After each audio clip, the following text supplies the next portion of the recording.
As Venezuela's downfall spirals, neither side blinking. President Maduro and his government rejecting an opposition-led recall of Hugo Chavez's successor. This despite a petition drive that comes amid crippling power outages and shortages that have emptied stores, driven up inflation, forced schools to close Fridays, and civil servants to go home half the week. In the nation that sits on the world's largest oil reserves, there's even a shortage of beer. But rationing has also triggered huge resentment and growing mob violence in a nation already home to one of the planet's highest homicide rates.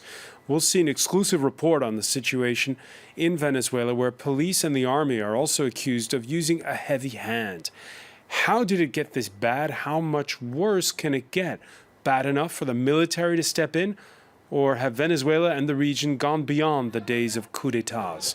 Today in the France 24 debate, we're looking at Venezuela's state of emergency. With us, anthropologist Paula Vasquez of the French School of Higher Learning and Social Sciences, EHESS, the author of Chavismo, A Compassionate Militarism. Thank you for being with us. Thank you. Thanks as well to Vincent Olive, the novelist, author of Who Killed Simon Bolivar. Your latest work, At the Foot of Montmartre, I guess is the way you would translate it? Probably, yes. Semi-autobiographical work about a Venezuelan in Paris. Absolutely. All right. Well, thank you for being with us. And thanks as well to Venezuelan graphic designer and artist, Ileana Gonzalez. You're not from the capital. No. You're from the center. It's Barquisimeto. The city of Barquisimeto. Yeah. Thank you for being with us. Welcome back as well to Brazilian academic Alfredo Valadão. Always a pleasure, sir. Always a pleasure to be here. All right, you teach at the French Political Science Institute, Sciences Po, the France 24 debate, where you can join the conversation, and you have on Facebook and Twitter, hashtag F24debate. On the one side, a petition to recall the president. On the other, a government that's ruling more and more by decree with the imposition of a state of emergency. In the middle, ordinary Venezuelans struggling more and more. Correspondents Margot Loisillon and Marie-Ève de Teuf report in a story read by Mark Thompson. Like many other Caracas residents, Irma is a mother on the verge of a nervous breakdown. That's the result of 5 days without water. This is how we live now as Venezuelans. We've lost our quality of life. As you can see, we were middle-class people, and now we're not even that anymore. Just look at the kitchen. This is how we live now that we have no water. Now it's just arrived, so I've started the washing machine, and I'm filling buckets so that I can cook. Water and electricity are both being rationed. Officials say it's due to an ongoing drought, but most Venezuelans believe these shortages are due to wider political instability. Food is also scarce. Irma has been stocking up since last year. I had to buy like that, in large quantities, because in the last 2 months, I haven't had time to queue in supermarkets. If we hadn't done that, we wouldn't have anything in this house. Every Friday since the end of April, schools have closed to save power. State employees now only work 2 days a week, procedures more akin to a wartime economy. Sometimes my daughter bursts with joy in a supermarket when she sees that there is oil. She says, "Mom, there is oil," or "There is sugar." No, this is not what I wish for my country. I've had enough. 3 years after Hugo Chavez's death, Venezuela's socialist government looks adrift. Falling oil prices have hit the state's budget and, in turn, the subsidized economy. Inflation here is now the highest in the world.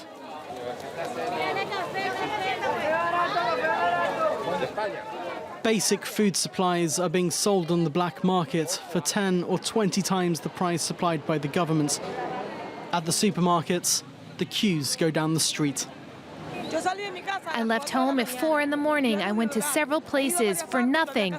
All I could buy is a pack of maize flour, no more. This has to stop. The one who needs to leave will leave. We'll kick him out of power. Calls for Hugo Chavez's successor, President Nicolas Maduro, to step down are increasing. The opposition has gathered close to 2 million signatures demanding a recall referendum. But the government is doing everything it can to slow down the procedure. In the meantime, everyone is feeling the pinch. Until last year, working 4 jobs, I earned about $300 a month. This year, working the same 4 jobs, I only make $100, and this will keep diminishing as our currency devalues. Ephraim is a trauma surgeon working in Caracas's public hospitals. Free healthcare was one of the foundations of the Chavist regime. Okay, you can get this medicine for free at the hospital's pharmacy.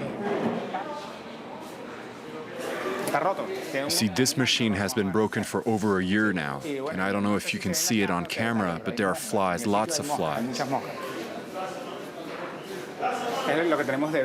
These are all the bandages we've got, 6 little rolls. And these here are made in China, very poor quality. It tears your skin off. Rising inflation has made getting hold of basic supplies and medicine difficult. The local media has labelled the situation a humanitarian crisis. Patients are dying across the country because of the shortages, and security has also become a problem. You wonder why I always keep my bag with me. If I leave it, it'll be stolen. It's happened to me many times. Thefts and assaults have become a daily occurrence. As a result, some have turned to vigilantism. In Caracas, lynching is increasingly common. We have 1 or 2 cases per week, sometimes more.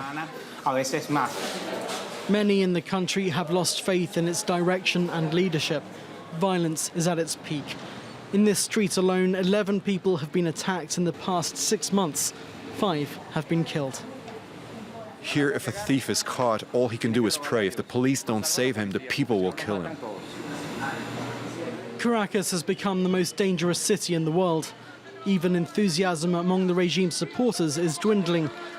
The turnout for the traditional Chavist march on May 1st was far less than previous years. Those who did are nostalgic about their late president. I came out to march because I support the revolution. Chavez did important things. We don't want to lose them. Opinion polls suggest Maduro will lose if a recall referendum takes place. After 17 years of revolution, the country's crumbling economy could spell a fatal blow for the government. Let's begin with you, Paula Vasquez. Can it get any worse? No. Yes. I think the opposition, we all think that about Venezuela. Maybe this is going to be like the last chapter, but there is always worst. And the next maybe is going to be like a collective violence state, which is now, because everybody is saying it's going to explode, it's going to explode. Yeah, it's already exploding. We saw that vigilante justice, lynch mobs, sure. When they catch... You have food riots, you have riots every day, but there is a lot of... you don't have media, independent media, and you have a lot of censure. Censorship. You cannot say that. So you have these riots which are taking place everywhere and every day. That's how I've seen 2 weeks ago in Caracas and in the countryside, in the little cities. And the one you saw 2 weeks ago, what triggered it?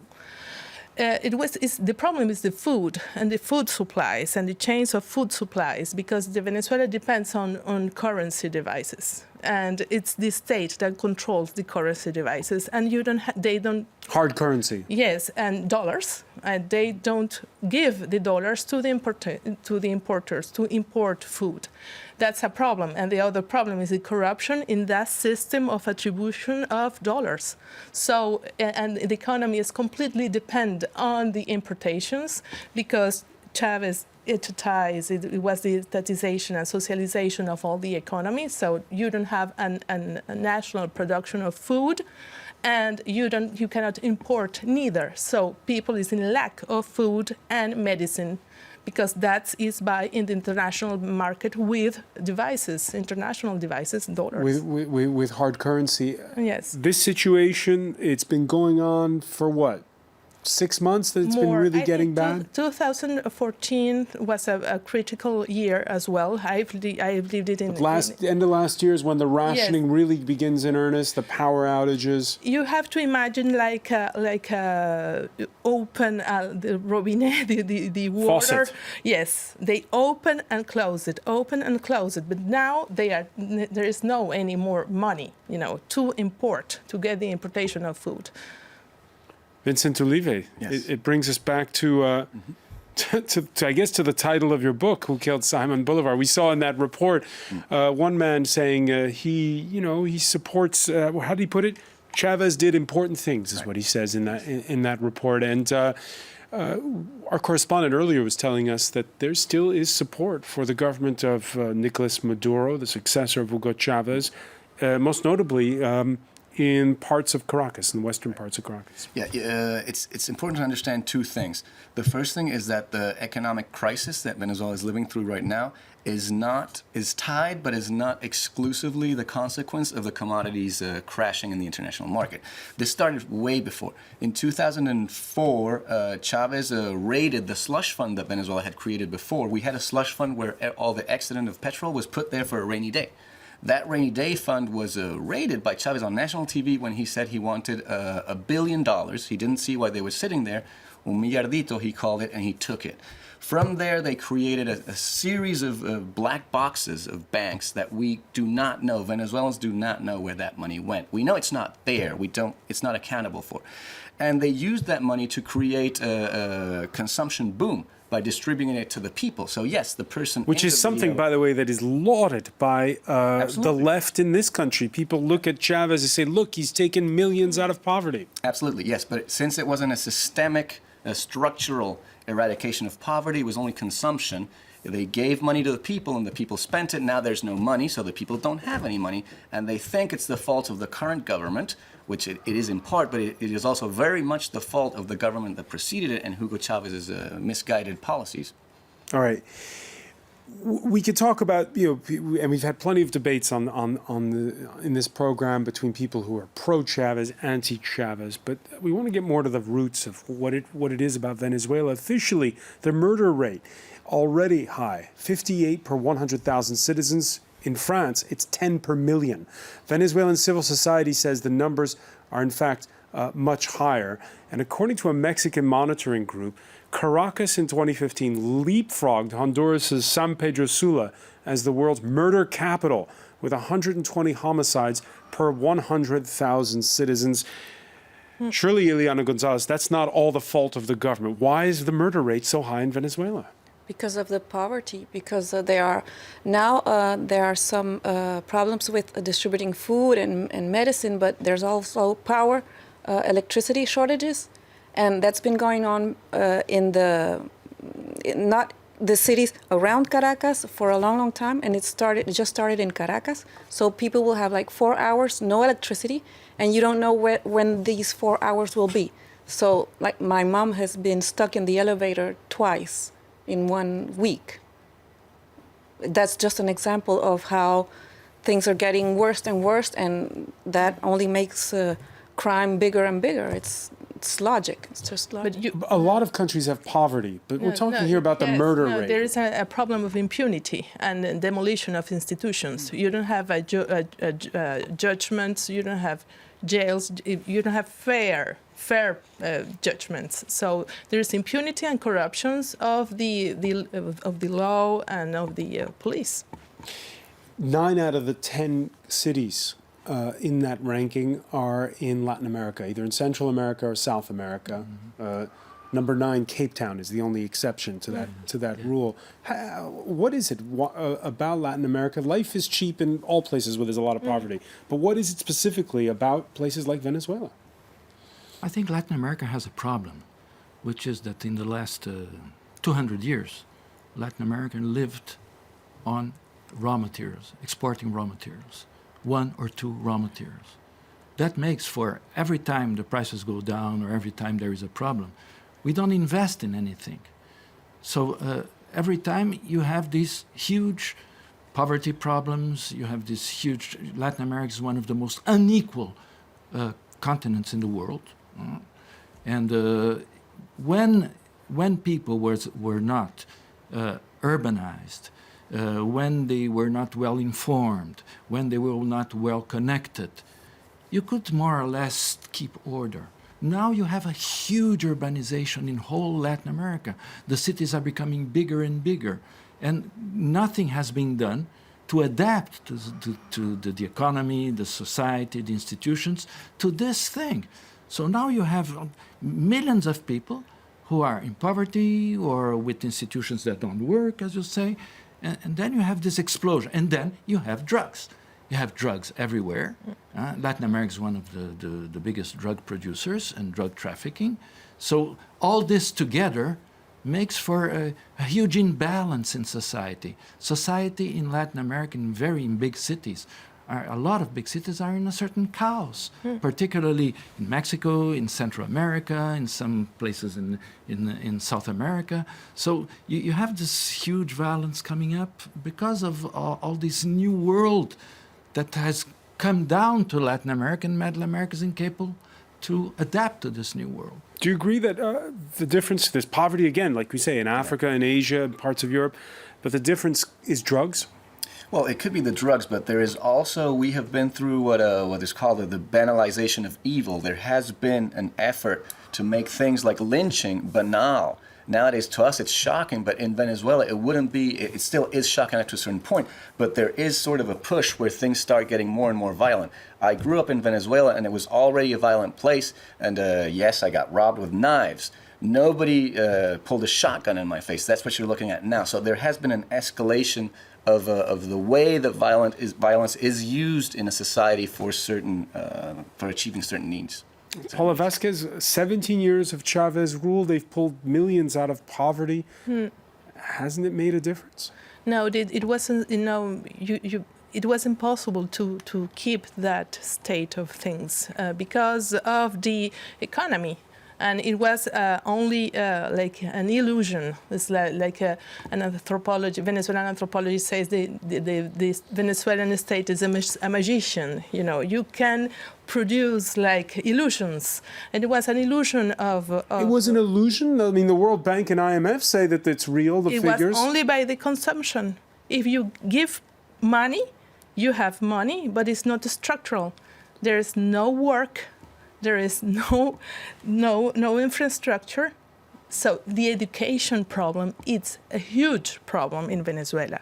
Now, you know how much is the salary of a professor in Venezuela with a PhD and 20 years of career is $36.